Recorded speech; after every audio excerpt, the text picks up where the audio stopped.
धोती साड़ी योजना में लापरवाही बर्दाश्त नहीं, बोले मंत्री इरफान अंसारी। झारखंड के खाद्य मंत्री इरफान अंसारी ने कहा कि धोती साड़ी वितरण योजना में गड़बड़ी पर सख्त कार्रवाई होगी। प्रोजेक्ट भवन में समीक्षा बैठक के दौरान उन्होंने अधिकारियों को चेताया कि गरीबों से जुड़ी योजनाओं में लापरवाही बर्दाश्त नहीं की जाएगी। उन्होंने अच्छे कार्य करने वाले को पुरस्कार करने का आश्वासन भी दिया है। अंसारी ने कहा कि हेमंत सरकार जनता से किए वादे को पूरा करने के लिए प्रतिबद्ध है। बैठक में विभाग के वरिष्ठ अधिकारी मौजूद रहे। झारखंड में 7 डिग्री तक गिरा तापमान, अगले 24 घंटे में और लुढ़केगा पारा। रांची समेत झारखंड में सर्द हवाएं के चलते तापमान में गिरावट आई है। पिछले 24 घंटे में न्यूनतम तापमान 3 से 7 डिग्री तक गिरा है। रांची का तापमान 4 डिग्री घटकर 6 डिग्री तक पहुंच गया। चतरा में इस सीजन का सबसे कम 6.5 डिग्री तापमान दर्ज किया गया है। पश्चिम बंगाल में भी कोहरे का प्रभाव देखा गया।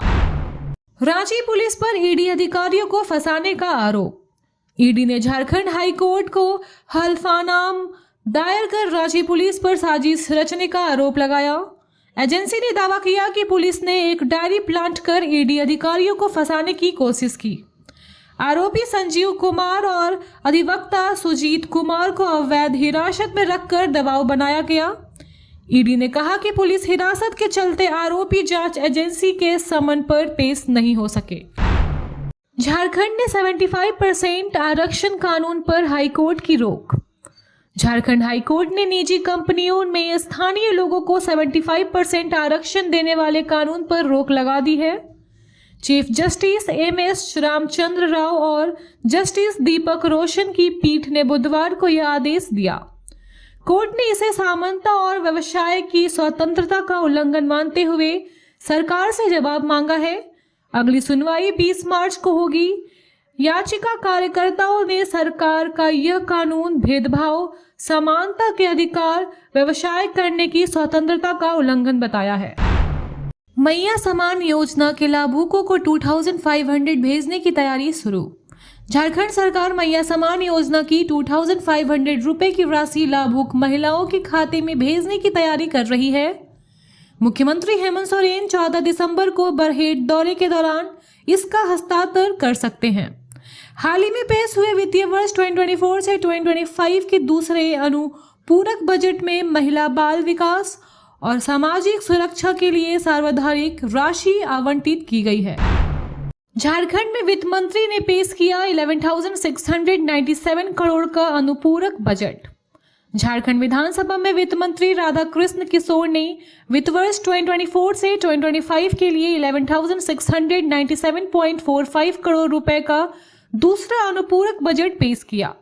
महिला बाल विकास एवं सामाजिक सुरक्षा विभाग को 6,390.55 करोड़, जबकि 200 यूनिट फ्री बिजली और बिल माफी के लिए ऊर्जा विभाग को 2,577.92 करोड़ रुपए आवंटित किए गए हैं।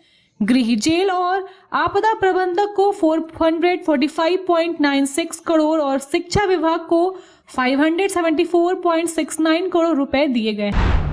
झारखंड में स्थानीय नीति और 97,500 पदों पर नियुक्ति की घोषणा।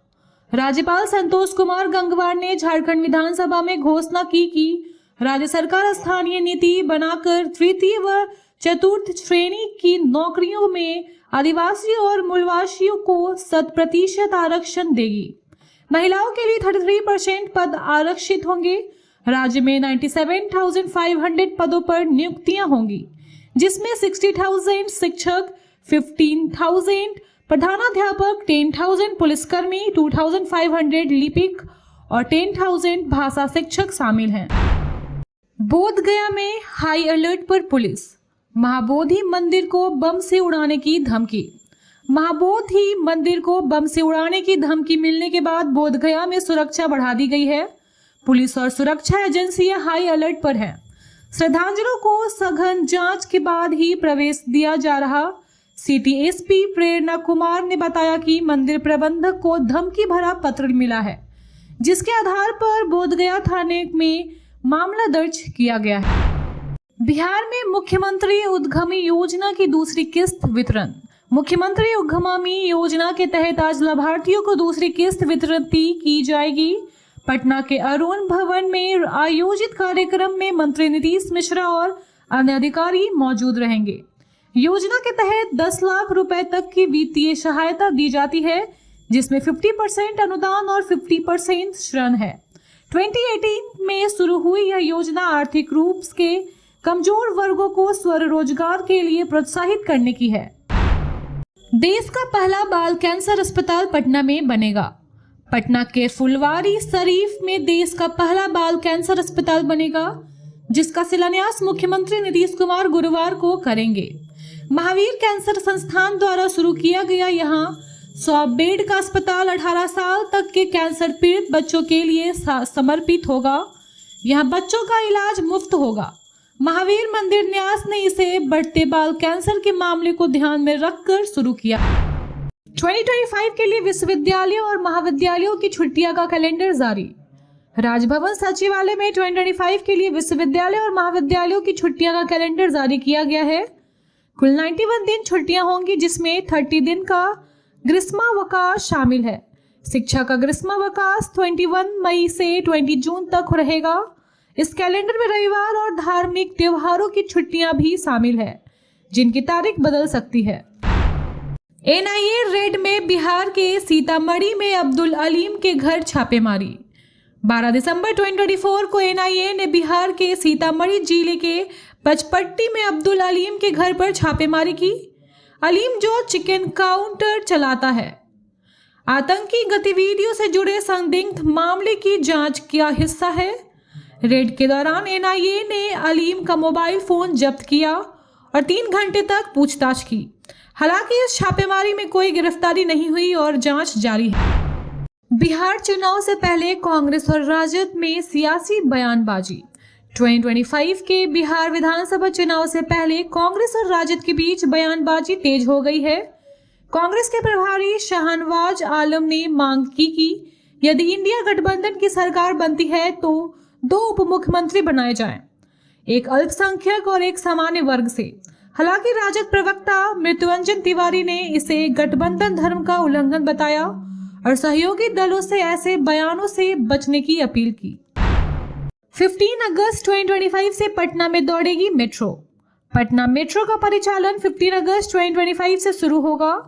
पहली मेट्रो महाली पकड़ी से न्यू ISBT तक चलेगी, जिसमें 5 एलिवेटर स्टेशन होंगे। नगर विकास मंत्री नीति नवीन ने कार्य में तेजी लाने का निर्देश दिया। मेट्रो सेवा से 15 मिनट में महाली पकड़ी से बैरिया बस स्टैंड तक पहुंचा जा सकेगा, जिससे ट्रैफिक दबाव कम होगा और कनेक्टिविटी में सुविधा होगी। गया में रिश्वतखोरी और अवैध नर्सिंग होम संचालन की गिरफ्तारी। गया में प्रखंड विकास पदाधिकारी राहुल रंजन को 70,000 रुपए की रिश्वत लेते हुए गिरफ्तार किया गया। निगरानी ब्यूरो ने उन्हें अनुमंडलीय लोक शिकायत निवारण कार्यालय से पकड़ा।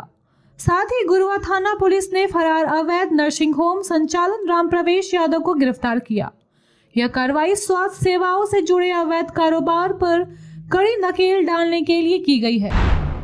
मुकेश सहनी ने नीतीश कुमार के राजनीतिक भविष्य पर उठाए सवाल।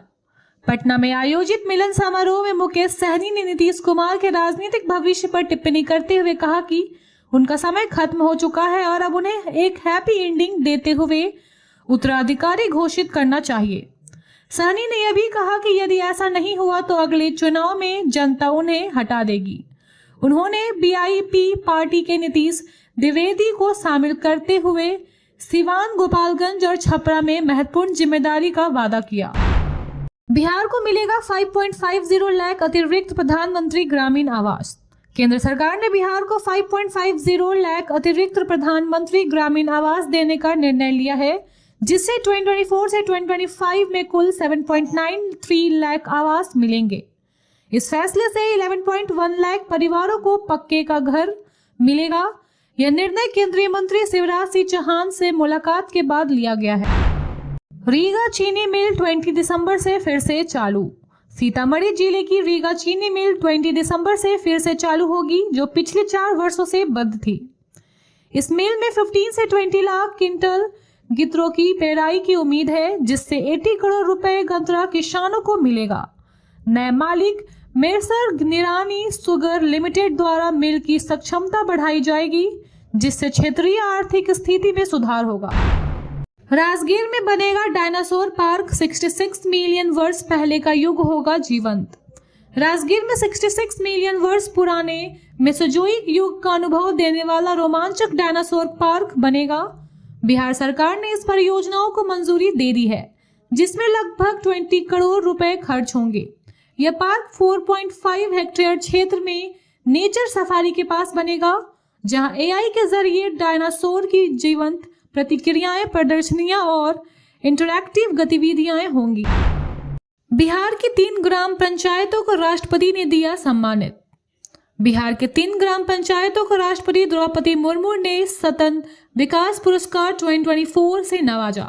मुजफ्फरपुर के जजुआर मध्य पंचायत को स्वास्थ्य ग्राम पंचायत, नालंदा के परथू पंचायत को आत्मनिर्भर बुनियाद ढांचा और पुन्हाड़ा पंचायत जहानाबाद को सुशासन युक्त ग्राम पंचायत के लिए तीसरा स्थान मिला। इस पुरस्कार से महिलाओं की नेतृत्व क्षमता की उजागर हुई, जिसका नेतृत्व निभा कुमारी और कुमारी तृप्ति ने किया। Thank you so much for watching this video. Don't forget to like, comment, share, and subscribe.